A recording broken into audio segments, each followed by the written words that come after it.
हरे कृष्णा। आज माघ मास के शुक्ल पक्ष की एकादशी है जिसका नाम है जया एकादशी। तो प्रिय श्रोताओं, आज आप सभी पापों का नाश करने वाली और मोक्ष प्रदान करने वाली पाप नाशिनी जया एकादशी व्रत की संपूर्ण कथा सुनेंगे। जया एकादशी के दिन भगवान विष्णु की पूजा करके जो भक्त उपवास रखकर व्रत की कथा का श्रवण करता है अथवा सुनता है और दूसरों को सुनाता है, उस पर सदैव भगवान विष्णु और माँ लक्ष्मी जी की कृपा बनी रहती है। आज जया एकादशी की कथा सुनाने से पहले आपको ठाकुर जी के एक भक्त की बहुत ही अद्भुत और सुंदर कथा सुनाते हैं। कथाओं को आप पूरा जरूर सुनिएगा। ठाकुर जी अपने भक्तों को रिझाने के लिए उनकी भक्ति से प्रसन्न होकर जाने कैसी कैसी लीलाएं करते रहते हैं। ऐसी ही एक लीला घटित हुई थी वृंदावन में। आप में से कौन कौन लोग वृंदावन जा चुके हैं, कितने लोगों को इस सौभाग्य मिल चुका है, कमेंट बॉक्स में हो सके तो जरूर बताइएगा। तो ऐसी ही एक लीला घटित हुई थी श्री सनातन गोस्वामी जी के सामने महावन में। उन्होंने देखा कि कुछ गोप बालक खेल रहे हैं और एक श्याम बालक श्री सनातन जी की ओर देखकर मुस्कुरा रहा है। वो उस बालक को गले लगाने के लिए दौड़ पड़े और जैसे ही उसके पास पहुंचे तो वो बालक अदृश्य हो गया। अब तो वो भाव विभोर होकर रोने लगे। इतना रोए कि रोते रोते मूर्छित होकर ही गिर पड़े। अब उन्हें एक सपना आया जिसमें उन्होंने उसी बालक श्री कृष्ण का रूप देखा। श्री कृष्ण ने उनसे कहा कि अगर आप मुझसे मिलना चाहते हो तो मैं मथुरा में श्री परशुराम चौबे जी के घर में रह रहा हूँ। आप वहां जाइए और वहां से मुझे अपने साथ ले लीजिए। सनातन जी अगले दिन प्रातःकाल होते ही मधुकरी यानी भिक्षा से जो मिला हुआ भोजन होता है, भिक्षा से प्राप्त भोजन को मधुकरी कहते हैं। तो वृंदावन आप कभी भी जाए तो मधुकरी आप जरूर मांग कर खाइएगा। ऐसा बहुत किस्मत वालों को ही मिलता है कि किसी को मधुकरी आसानी से प्राप्त हो जाए। और कहते हैं वृंदावन जाना भी तभी सफल होता है जब आप मधुकरी पा लेते हैं। तो सनातन जी अगले दिन प्रातःकाल होते ही मधुकरी पाने के लिए श्री परशुराम चौबे जी के घर पर पहुंचे। तो वहां पर उनको उस बालक का श्री ठाकुर मदन मोहन जी के रूप में दर्शन हुआ। वो एकटक मदन मोहन जी को देखते रहे और उनसे आसक्त हो गए। सनातन जी वैसे तो कई दिनों में एक बार मधुकरी के लिए जाते थे, लेकिन अब मदन मोहन जी को देखने के बाद उनके दर्शन के लोभ से वो प्रतिदिन ही मधुकरी के लिए उसी घर में जाने लगे।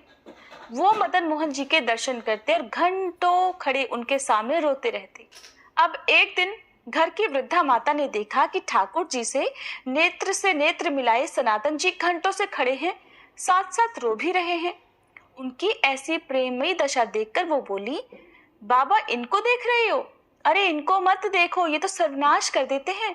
मेरा बहुत बड़ा परिवार था, खूब संपत्ति थी, परंतु जब ये हमारे घर में आए तो इन्होंने आते ही सब कुछ नाश कर दिया। मेरा तो परिवार मिट गया, मेरी सारी संपत्ति चली गई, केवल मैं अकेली रह गई। तब सनातन जी ने कहा, माता जी अब आप इस चीज का परिचय मत दीजिए, मैं भी इस स्थिति को जानता हूँ, मेरी भी यही दशा हो गई है। जब से मैंने इनसे प्रीति की है तभी से मेरा सर्वनाश हो गया है। मेरे निकट जो जो कुछ था अब वर्तमान में कुछ भी नहीं रह गया। ये इन्हीं की नजर का चमत्कार है। तब वृद्धा ने पूछा, ये आपको पसंद आ गए क्या? सनातन जी बोले कि मैं तो पहले से ही इनके नेत्रों में बिक चुका हूँ। उन वृद्धा ने कहा, मैं तो वृद्ध हो चली हूँ और मैं सोच रही थी कि अब इनकी सेवा कौन करेगा, क्योंकि मेरे परिवार में तो अब इनकी सेवा करने वाला कोई बचा ही नहीं है। अब यहाँ पर आप इस बात को बिल्कुल मत समझिएगा कि ठाकुर जी से यदि हम प्रेम करेंगे तो हमारा परिवार नष्ट हो जाएगा, हमारा सब कुछ छिन जाएगा। ऐसा नहीं है, बल्कि इस रहस्य ये है कि जब से मदन मोहन जी पधारे तब से उन्होंने एक एक करके उनके पूरे परिवार को अपने धाम में भेज दिया। ठाकुर मदन मोहन जी ने चौबे जी के पूरे परिवार को अपनी नित्य लीला में सम्मिलित कर लिया, जो कि बड़े बड़े योगियों के लिए भी दुर्लभ है। ठाकुर जी ने उनका लौकिक धन हटाकर चिदानंद वस्तु प्रदान की। जो प्रभु के चरणों में अपने चित्त को लगा देते हैं तो बिना कोई और साधन किए प्रभु उसको स्वीकार कर लेते हैं और फिर अपने दिव्य धाम, दिव्य स्वरूप और दिव्य लीलाओं में प्रवेश दे देते हैं। तब वृद्धा ने कहा कि बाबा मैं तो वृद्ध हो चली हूँ, एक ना एक दिन मुझे तो भगवान के पास जाना ही होगा और इनको मेरे बाद कोई ना कोई तो वैसे भी ले जाएगा। मुझसे अब इनकी पूजा सेवा बनेगी नहीं और मैं भी ऊब गई हूँ इनसे, क्योंकि मुझे इनसे कोई लाभ मिला ही नहीं। वो सब बाह्य दृष्टि से विनोद करते हुए कह रही थी। अगर लाभ प्राप्त होता तो कम से कम नाती पोते ही होते इनकी सेवा के लिए, पर घर में तो कोई नहीं बचा, केवल मैं ही अकेले बची हूँ। मेरी मृत्यु का समय भी अब नजदीक आ रहा है, तो कोई ना कोई तो चाहिए ही इनकी सेवा करने के लिए।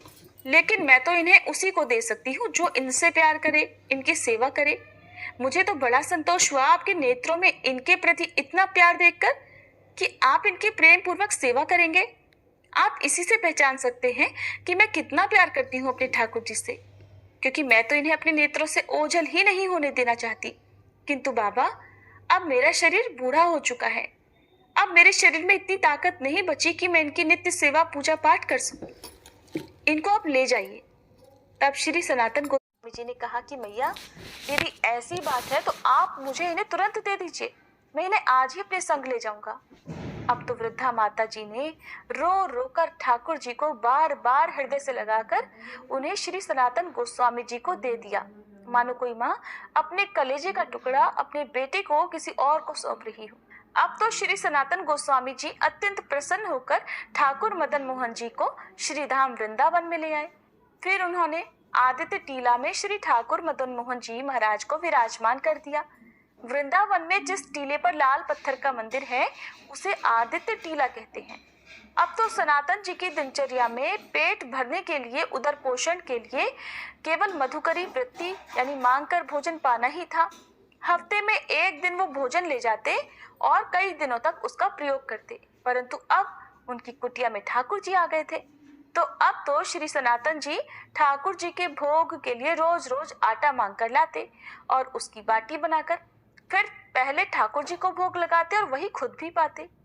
ठाकुर जी को जब वो भोग अर्पित करते तो ठाकुर जी बड़ा बुरा मुंह बनाते, क्योंकि चौबे जी के यहाँ तो उनको मलाई रबड़ी मिलती थी और यहाँ उनको केवल सूखी बाटी मिल रही थी, फीकी बाटी जिसमें नमक भी नहीं होता था। ठाकुर जी तो कुछ नहीं कह पाते थे, केवल मुंह बनाकर रह जाते थे। अब एक दिन हिम्मत करके ठाकुर जी डरते हुए सनातन गोस्वामी जी से बोले, अब जरा यहाँ पर ध्यान से देखिए, ये है प्रेम का बल। जैसे कोई बच्चा अपने बड़ों से डरता है, ऐसे ही समस्त ब्रह्मांडों के मालिक ठाकुर जी डरते थे सनातन गोस्वामी जी से। तो उनसे डरते डरते कहने लगे, बाबा, ये सूखी बाटी मेरे गले से नहीं उतरती। आप ये जली हुई बाटी मुझे भोग लगाते हैं, मेरे पेट में दर्द होने लगता है और ये तो मेरे गले से नीचे नहीं उतरती, इतनी सूखी सी होती है, एकदम फीकी होती है। थोड़ा सा नमक तो डाल दिया कीजिए। श्री मदन मोहन जी के मुख से ये सुनकर सनातन जी मुस्कुराए और बोले, देखो ठाकुर जी, मुझे चैतन्य महाप्रभु ने वृंदावन में वैराग्य से रहने की आज्ञा दी है। अब मैं समझ गया, आप मुझे फिर फंसाना चाहते हैं। और वैसे भी आप तो बचपन से ही चटोरे हैं। आप कभी यशोदा मैया के द्वारा दिए हुए माखन से तृप्त ही नहीं होते थे। पहुंच जाते थे गोपियों के घर पर और वहां जाकर बाल लीला करके 10-20 घरों से माखन जब तक आप नहीं पा लेते थे तब तक आप तृप्त ही नहीं होते थे। और आज आप ये कह रहे हैं कि बाबा थोड़ा सा नमक मांग कर लाना। आज अगर मैं नमक ले आया तो फिर कल कहेंगे कि बाबा नमक तो हो गया, अगर थोड़ा घी में डुबो दो तो अच्छा होगा। और फिर मैं जब घी और नमक के साथ बाटी आपको दूंगा तो एक दिन आप तो ये कहने लगोगे कि बाबा थोड़ा मीठा मिल जाता तो अच्छा होता। ठाकुर जी, मैं इस चक्कर में भला कहाँ कहाँ तक व्यवस्था करूंगा। मैं तो महाप्रभु की आज्ञा के अनुसार वैराग्य से ही रहूंगा। मेरे पास तो आपको ये सूखी बाटी ही खाने को मिलेगी। और आप ये जो मांगे रख रहे हैं ना मेरे सामने, अगर आप चाहें तो खुद से अपनी मांगे पूर्ण कर लीजिए। मेरी तरफ से तो ये सारी व्यवस्थाएं नहीं होने वाली है। मैं तो पूर्ण वैरागी ही रहूंगा। मेरे पास ना आपको नमक मिलेगा, ना घी मिलेगा, ना मीठा मिलेगा। खानी है तो ये सूखी बाटी खा लो। मुझसे नहीं हो पाएंगी ये सारी व्यवस्थाएं। आप अपनी व्यवस्थाएं खुद कर लीजिए। ठाकुर जी ने ये उत्तर सुना तो कहने लगे कि अच्छा, आप फिर मुझे ये आदेश दे रहे हैं ना कि मैं अपनी व्यवस्था खुद ही कर लूं। तो श्री सनातन जी बोले, हाँ, आप अपनी व्यवस्था कर लीजिए, हमें इससे कोई परेशानी नहीं होगी। सुना तो सुनकर ठाकुर जी प्रसन्न हो गए। मन में विचार करने लगे कि अब तो केवल सूखी और फीकी बाटी खाया करता था, अब तो घी लगी हुई नमकीन स्वादिष्ट बाटी खाने मिलेगी और कभी कभी मुझे मीठा भी मिल जाया करेगा। उसी समय मुल्तान देशवासी रामदास कपूर जी एक विशाल नौका में तरह तरह के रत्न, सेंधा नमक और काबुल के मेवा इत्यादि भरकर यमुना जी के रास्ते आगरा जा रहे थे। तो आदित्य टीला के समीप यमुना जी भी थी। वहां पहुंचते ही उनकी नौका फंस गई। बहुत कोशिश करने पर भी नौका वहां से नहीं निकली। नौका भला चलती कैसे? ठाकुर मदन मोहन जी यजमान को जो पटाना चाहते थे। अब श्री रामदास कपूर जी बड़े परेशान हो गए, क्या करें, कैसे नाव को आगे बढ़ाएं। तब ठाकुर जी एक गोप बालक का वेश धारण करके उनके पास गए और कहने लगे, सुनो, ये नौका ऐसे नहीं निकलेगी। वो संत भगवान श्री सनातन गोस्वामी जी बैठे हैं ना उस वृक्ष के नीचे, जरा आप वहां जाइए, दंडवत कीजिए, उनसे मन्नत मांगिए, तभी आपकी नौका निकल पाएगी। अब तो रामदास जी तुरंत श्री सनातन गोस्वामी जी के पास गए। वो प्रिया प्रीतम के चिंतन में डूबे हुए थे। उन्होंने आकर उन्हें साष्टांग प्रणाम किया, फिर कहने लगे, मेरी रक्षा कीजिए, मैं एक व्यापारी हूँ, मेरी नाव फंस गई है और मैंने हर उपाय करके देख लिया, लेकिन मेरी नाव नहीं निकल पा रही, आप कृपा कर दीजिए। मैं तो आपके पास एक ब्रजवासी बालक के कहने पर आया हूँ। अब सनातन गोस्वामी जी ने ध्यान किया तो पता चल गया कि ठाकुर मदन मोहन जी ने ही उन्हें भेजा है। वो समझ गए कि ठाकुर जी ने तो यजमान जी को ही पटा लिया। अब सनातन गोस्वामी जी ने कहा कि वो ऊपर ठाकुर जी का मंदिर है ना, आप वहां जाकर मन्नत मांग लीजिए, आपका काम हो जाएगा। मरता क्या ना करता, रामदास जी की तो नाव फंसी हुई थी। तो रामदास जी ठाकुर मदन मोहन जी के सामने गए और उनका सुंदर रूप देखते ही आसक्त हो गए। वहां जाकर उन्होंने संकल्प लिया कि अगर उनकी नौका निकल जाए तो जितने रत्न मेवा आदि हैं सब बिकने से जो धन मिलेगा उससे ठाकुर मदन मोहन जी का सुंदर मंदिर बनवा देंगे और उनके भोग की व्यवस्था भी कर देंगे। इस तरह वो दर्शन करके आए और इस बार बड़ी आसानी से उनकी नाव निकल गई, कोई धक्का भी नहीं लगाना पड़ा। इसके बाद रामदास कपूर जी सब सामान की बिक्री करके आए और फिर आज जो मदन मोहन जी का लाल पत्थर का मंदिर है वो उन्होंने उसका निर्माण कराया, उनके भोग की व्यवस्था भी कर दी। इस तरह ठाकुर जी ने स्वयं ही अपने मंदिर और भोग की व्यवस्था कर ली। श्री सनातन गोस्वामी जी का नित्य नियम था कि वो वृंदावन से पैदल ही चलकर जाते थे, गोवर्धन जी की परिक्रमा करते और पैदल ही वापस आते थे। ठाकुर जी ने जब देखा कि अब तो उनका शरीर वृद्ध हो गया है तो एक दिन कहने लगे कि अब आप दर्शन करने के लिए मत आया कीजिए, आपका शरीर वृद्ध हो रहा है। तब श्री सनातन गोस्वामी जी ने कहा कि बिना परिक्रमा और बिना आपके दर्शन के तो रहा नहीं जाता। इसके बाद तो ठाकुर जी ने स्वयं प्रकट होकर श्री सनातन गोस्वामी जी को एक शिला प्रदान की, जिस शिला पर श्री ठाकुर जी के चरण चिन्ह आज भी अंकित हैं, और कहा कि बाबा आप इसी शिला की परिक्रमा कर लिया करें, इसकी परिक्रमा से आपको संपूर्ण गिरिराज जी की परिक्रमा का आपका जो नियम है वो भी पूर्ण हो जाएगा और आपको वैसा ही आनंद प्राप्त होगा। वो पावन शिला वर्तमान में श्री वृंदावन में श्री राधा दामोदर जी के मंदिर में आज भी विद्यमान है। तो श्री सनातन गोस्वामी जी प्रतिदिन आदित्य टीला से श्री गोपेश्वर महादेव जी के भी दर्शन करने जाया करते थे। श्री कृष्ण भगवान महादेव जी के भी आराध्य हैं। जब कभी महादेव जी को आपको मनाना हो, कोई ऐसी मन्नत मांगनी हो, तो आप श्री कृष्ण भगवान से सच्चे मन से विनती कर लीजिए, महादेव जी उस मन्नत को बिना किसी देरी के पूरे कर देंगे। तो महादेव जी ने जब देखा कि सनातन गोस्वामी जी एकदम वृद्ध हो गए हैं तो उनसे कहने लगे कि आप रोज रोज यहाँ गोपेश्वर मत आया कीजिए।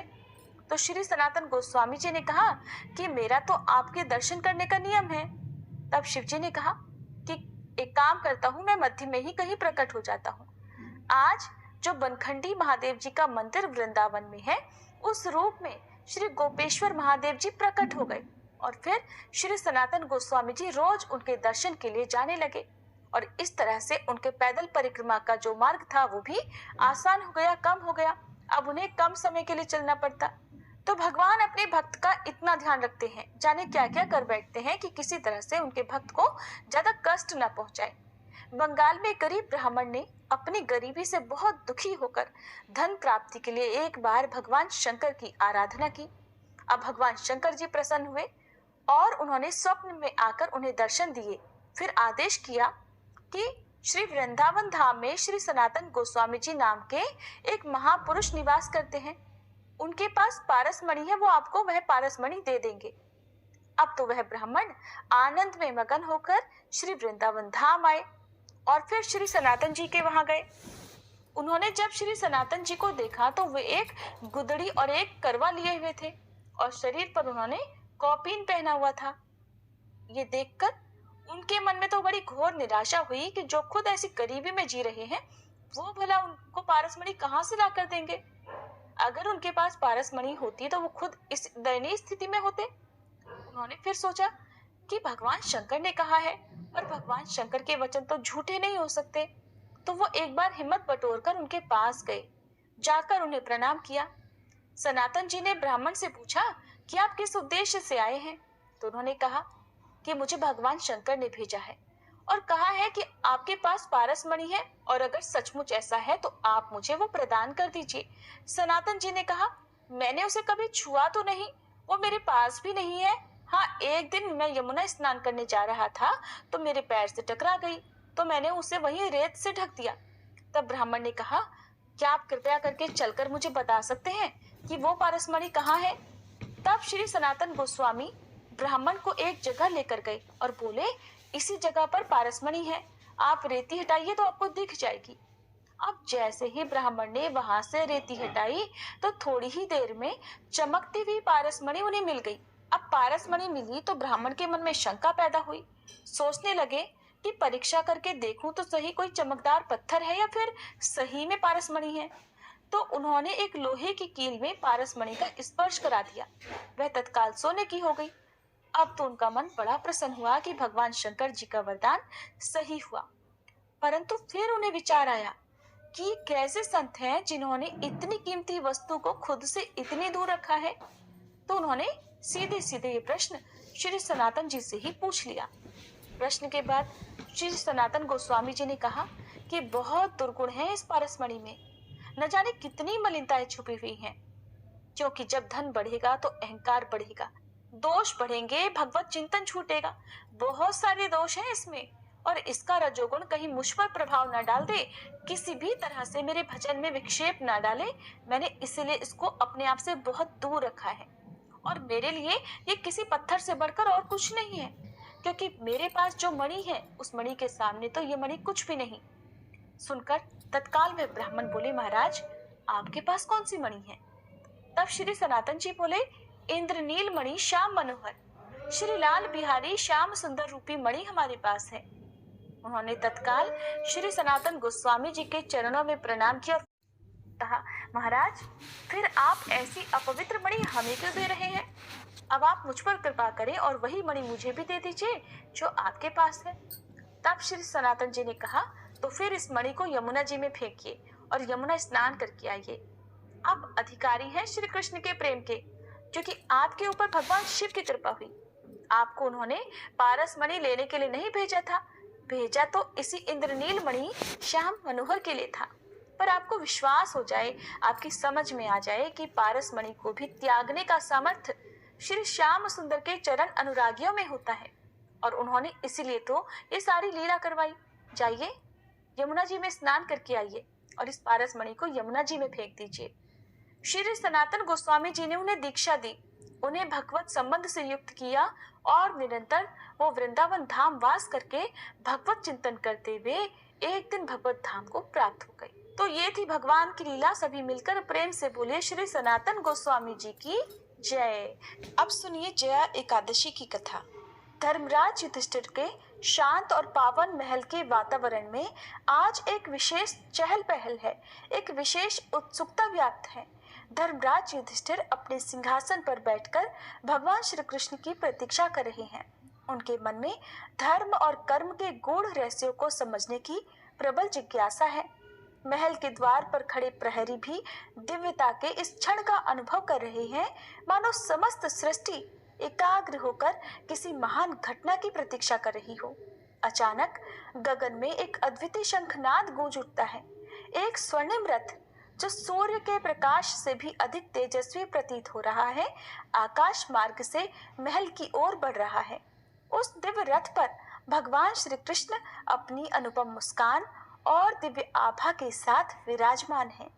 रथ जैसे ही धर्म महल के प्रांगण में प्रवेश करता है, पूरा वातावरण भक्ति और आनंद से भर जाता है। युधिष्ठिर महाराज श्रद्धा से उठकर भगवान के स्वागत के लिए आगे बढ़ते हैं। भगवान श्री कृष्ण रथ से उतरकर धर्मराज के समक्ष आते हैं और अपने स्नेहपूर्ण वचनों से उन्हें आशीर्वाद देते हैं। ये दिव्य मिलन अब जया एकादशी की कथा और महिमा को उजागर करने का आरंभ करता है। तो आइए प्रिय श्रोताओं, इस दिव्य यात्रा में हम सब भी सहभागी बने और इस पवित्र कथा के माध्यम से अपने जीवन को धर्ममय और आनंदमय बनाएं। सभी मिलकर प्रेम से बोलिए, श्री विष्णु भगवान की जय, श्री कृष्ण भगवान की जय, एकादशी माता की जय। माघ मास के कृष्ण पक्ष की षष्ठतिला एकादशी के महात्म्य को सुनने के बाद समय आने पर धर्मराज युधिष्ठिर ने भगवान श्री कृष्ण से कहा, हे भगवान, अब आप कृपा कर मुझे माघ माह के शुक्ल पक्ष की एकादशी के संबंध में भी विस्तार पूर्वक बताइए। शुक्ल पक्ष की एकादशी में किस देवता का पूजन करना चाहिए और इस एकादशी के व्रत की क्या कथा है, उसको करने से किस फल की प्राप्ति होती है। तब भगवान श्री कृष्ण ने कहा, हे राजन, माघ माह के शुक्ल पक्ष की एकादशी को जया एकादशी कहते हैं। इस एकादशी के उपवास से मनुष्य भूत प्रेत पिशाच आदि की योनि से छूट जाता है। अतः इस एकादशी के उपवास को विधि अनुसार करना चाहिए। अब तुमसे जया एकादशी के व्रत की कथा कहता हूँ, ध्यान पूर्वक श्रवण करो। एक बार देवताओं के राजा इंद्र नंदन वन में भ्रमण कर रहे थे। चारों तरफ किसी उत्सव का सा माहौल था। गंधर्व गा रहे थे और गंधर्व कन्याएं नृत्य कर रही थी। वहीं पुष्पवती नामक गंधर्व कन्या ने माल्यवान नामक गंधर्व को देखा और उस पर आसक्त होकर अपने हाव भाव से उसे रिझाने का प्रयास करने लगी। माल्यवान भी उस गंधर्व कन्या पर आसक्त होकर अपने गायन का सुरताल भूल गया, जिससे संगीत की लय टूट गई और संगीत का सारा आनंद बिगड़ गया। सभा में उपस्थित देवगणों को ये बहुत बुरा लगा। ये देखकर देवराज इंद्र भी रुष्ट हो गए। संगीत एक पवित्र साधना है और इस साधना को भ्रष्ट करना महापाप है।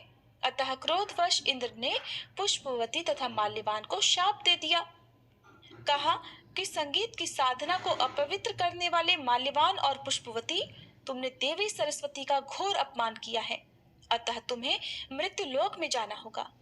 गुरुजनों की सभा में असंयम और लज्जाजनक प्रदर्शन करके तुमने गुरुओं का भी अपमान किया है। इसलिए इंद्रलोक में तुम्हारा रहना अब वर्जित है। अब तुम अधम पिशाच असंयमिका सा जीवन बिताओगे। देवेंद्र का शाप सुनकर वे दोनों अत्यंत दुखी हुए और फिर हिमालय पर्वत पर पिशाच योनि में दुख पूर्वक जीवन यापन करने लगे। उन्हें गंध, रस, स्पर्श आदि का तनिक भी बोध नहीं होता था। वहीं उन्हें असहनीय दुख सहने पड़ रहे थे। रात दिन में उन्हें एक क्षण के लिए भी नींद नहीं आती थी। उस स्थान का वातावरण अत्यंत शीतल था, जिसके कारण उनके रोए खड़े हो जाते थे, हाथ पैर सुन्न पड़ जाते थे, दांत बजने लगते थे। एक दिन उस पिशाच ने अपनी पत्नी से कहा, न मालूम हमने पिछले जन्म में कौन से पाप किए हैं, जिसके कारण हमें इतनी दुखदाई ये पिशाच योनि प्राप्त हुई है। और इस पिशाच योनि से नरक के दुख सहना कहीं ज्यादा उत्तम होगा। इसी प्रकार के अनेकों विचार इस प्रकार कहते हुए वे अपने दिन बिताने लगे। भगवान की कृपा से एक बार माघ माह के शुक्ल पक्ष की जया एकादशी के दिन उन दोनों ने कुछ भी भोजन नहीं किया, न कोई पाप कर्म किया। उस दिन मात्र फल फूल खाकर ही दिन बिताया और महान दुख के साथ पीपल के वृक्ष के नीचे विश्राम करने लगे। उस दिन सूर्य भगवान अस्ताचल को जा रहे थे। वह रात इन दोनों ने एक दूसरे से सटकर बड़ी कठिनता से काटी। अगले दिन प्रातः काल होते ही प्रभु की कृपा से इनके पिशाच योनि से मुक्ति हो गई और पुनः अपनी अत्यंत सुंदर अप्सरा और गंधर्व की देह धारण करके तथा सुंदर वस्त्रों और आभूषणों से अलंकृत होकर दोनों स्वर्गलोक को चले गए। उस समय आकाश में देवगण तथा गंधर्व इनकी स्तुति करने लगे। फिर नागलोक में जाकर इन दोनों ने देवेंद्र को दंडवत किया। देवेंद्र को भी उन्हें उनके रूप में देखकर महान आश्चर्य हुआ। फिर उन्होंने पूछा कि तुम्हें पिशाच योनि से किस प्रकार मुक्ति मिली, उसका पूरा वृतांत मुझे सुनाओ। देवराज इंद्र की बात सुनकर माल्यवान ने कहा, हे देवताओं के राजा इंद्र, श्री हरि की कृपा तथा जया एकादशी के व्रत के पुण्य से हमें इस पिशाच योनि से मुक्ति मिल गई। तब देवराज इंद्र ने कहा, हे माल्यवान, एकादशी व्रत करने से तथा भगवान श्री हरि की कृपा से तुम लोग पिशाच योनि को छोड़कर पवित्र हो गए हो, इसलिए हम लोगों के लिए भी वंदनीय हो गए हो। क्योंकि शिव भक्त और विष्णु भक्त हम देवताओं के वंदना करने योग्य हैं, अतः आप दोनों धन्य हैं। अब आप प्रसन्नता पूर्वक देवलोक में निवास कर सकते हैं। इस प्रकार कथा को विश्राम देते हुए भगवान श्री कृष्ण धर्मराज युधिष्ठिर से कहते हैं, हे राजन, इस जया एकादशी के उपवास से कुयोनि से सहज ही मुक्ति मिल जाती है। जो मनुष्य इस एकादशी का व्रत कर लेता है, उसने मानो सभी तप यज्ञ दान कर लिए हैं। जो मनुष्य श्रद्धा पूर्वक जया एकादशी का व्रत करते हैं, वे अवश्य ही सहस्त्रों वर्ष तक स्वर्ग में वास करते हैं। संगीत देवी सरस्वती का एक अलौकिक वरदान है। ये एक साधना है, एक विद्या है। इसमें पवित्रता अत्यंत आवश्यक है। फिर जिस सभा में अपने से बड़े गुरुजन आदि उपस्थित हो, वहाँ प्राणी को संयम और मर्यादा को बनाए रखना चाहिए, ताकि गुरुजनों का अपमान न हो, उनका सम्मान बना रहे। और गुरुजनों का अपमान करने वाला मनुष्य तो घोर नरक का भागी बनता है। इस प्रकार धर्मराज युधिष्ठिर को जया एकादशी व्रत की दिव्य कथा सुनाकर भगवान श्री कृष्ण वही अंतर्ध्यान हो गए।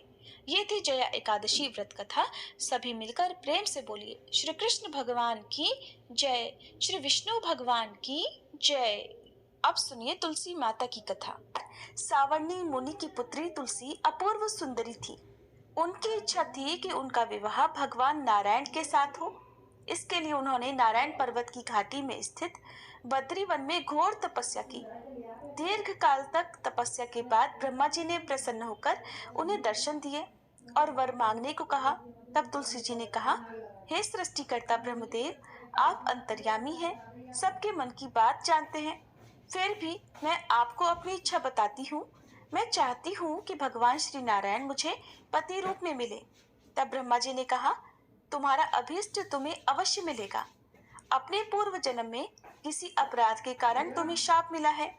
इसी प्रकार भगवान श्री नारायण के एक पार्षद को भी दानव कुल में जन्म लेने का शाप मिला है। दानव कुल में जन्म लेने के बाद भी उसमें नारायण का अंश विद्यमान रहेगा। इसलिए इस जन्म में पूर्व जन्म के पाप के शमन के लिए संपूर्ण नारायण तो नहीं, नारायण के अंश से युक्त दानव कुल में जन्मे उस शापग्रस्त पार्षद से तुम्हारा विवाह होगा। शाप मुक्त होने पर भगवान श्री नारायण सदा सर्वदा के लिए तुम्हारे पति हो जाएंगे। तब तुलसी जी ने श्री ब्रह्मा जी के इस वर को स्वीकार कर लिया, क्योंकि मानव कुल में जन्म के कारण उन्हें मायावी भोग तो भोगना ही था। अब तुलसी बद्रीवन में ही रहने लगी। नारायण का वह पार्षद दानव कुल में शंखचूर्ण के नाम से पैदा हुआ। कुछ समय के बाद वह भ्रमण करता हुआ बद्रीवन में आया। यहाँ तुलसी जी को देखते ही वह उन पर मुग्ध हो गया। तुलसी जी के सामने उसने अपने साथ विवाह करने का प्रस्ताव रखा।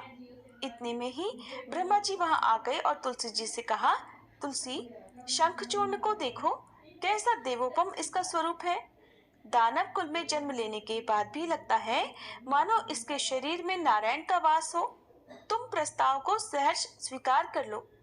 तुलसी जी को भी लगा कि उनकी तपस्या पूर्ण हुई, उन्हें इच्छित फल मिला है। इस प्रकार शंखचूर्ण के साथ उनका गांधर्व विवाह हो गया और वह शंखचूर्ण के साथ उसकी पत्नी बनकर महल में आ गई। शंखचूर्ण ने अपनी परम सुंदरी सती साध्वी पत्नी तुलसी के साथ बहुत दिनों तक राज्य किया। उसने अपने राज्य का इतना विस्तार कर लिया कि देवलोक तक उसके अधिकार में आ गया। स्वर्ग का सुख भोगने वाले देवताओं की दशा अब दयनीय हो गई। शंखचूर्ण किसी को कष्ट नहीं देता था, पर अधिकार और राज्य छिन जाने से सारे देवता मिलकर श्री ब्रह्मा, विष्णु और शिव जी की सभा में गए तथा अपनी विपत्ति सुनाई। तब ब्रह्मा जी ने कहा, तुलसी परम साध्वी हैं, उनका विवाह शंखचूर्ण से मैंने ही कराया था। शंखचूर्ण को तब तक नहीं हराया या मारा जा सकता है जब तक तुलसी को न छला जाए। तब श्री विष्णु ने कहा, शंखचूर्ण पूर्व जन्म में मेरा पार्षद था। शाप के कारण उसे दैत्य कुल में जन्म लेना पड़ा। इस जन्म में भी मेरा अंश उसमें व्याप्त है। साथ ही तुलसी के पतिव्रत धर्म से वह अजेय भी है। फिर देवताओं की सहमति से भगवान शिव ने शंखचूर्ण के पास संदेश भिजवाया कि या तो वह देवताओं का राज्य लौटा दे या फिर उनसे युद्ध करे। शंखचूर्ण शंकर जी के पास पहुंचा और उसने कहा, देवाधिदेव, आपके लिए देवताओं का पक्ष लेना उचित नहीं है। राज्य का विस्तार करना तो हर राजा का कर्तव्य है और मैं किसी को दुखी भी नहीं कर रहा हूँ। आप देवताओं से कहिए कि वे मेरी प्रजा होकर रहें। मैंने आपका भी कोई अपकार नहीं किया है। हमारा आपका युद्ध शोभा नहीं देता। और अगर इस युद्ध में आप हार गए तो ये तो बड़ी लज्जा की बात हो गई। अगर मैं हार गया तो आपकी कीर्ति बहुत अधिक नहीं बढ़ेगी। शंखचूर्ण की बात सुनकर भगवान शंकर हंसे। वे तो सब रहस्य जानते थे। तुलसी और शंखचूर्ण के पूर्व जन्म के शाप की अवधि अब लगभग पूरी हो चुकी थी। भगवान शंकर बोले, शंखचूर्ण, इसमें कीर्ति और लज्जा की तो कोई बात ही नहीं।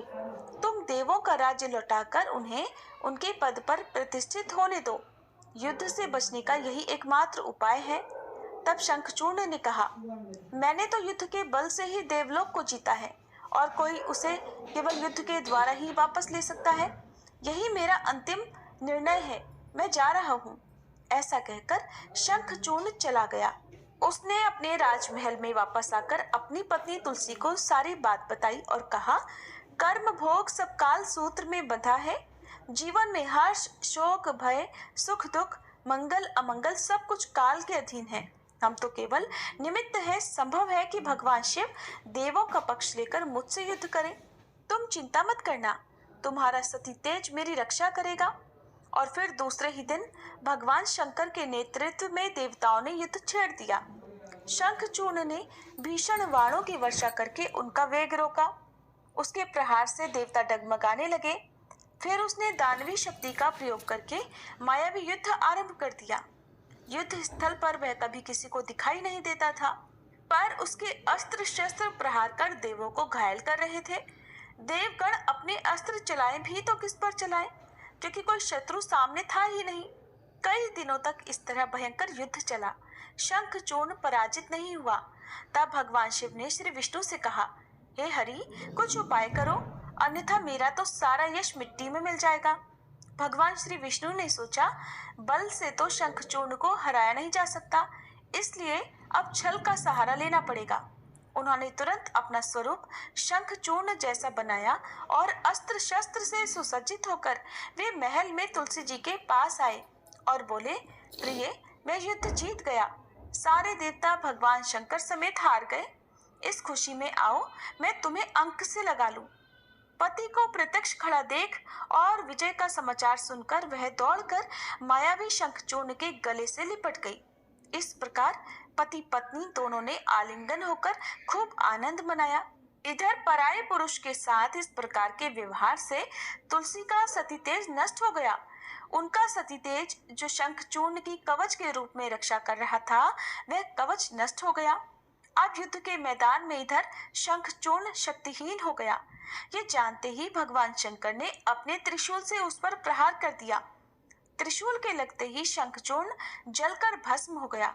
शंखचूर्ण के मरने को जानकर अब श्री विष्णु अपने असली स्वरूप में आ गए।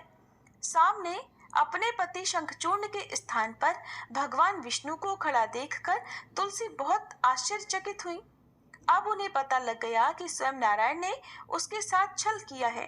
तब क्रोध में आकर उन्होंने शाप दिया कि एक सती स्त्री का सतीत्व भंग करने के अपराध में आप हृदयहीन पत्थर हो जाओ।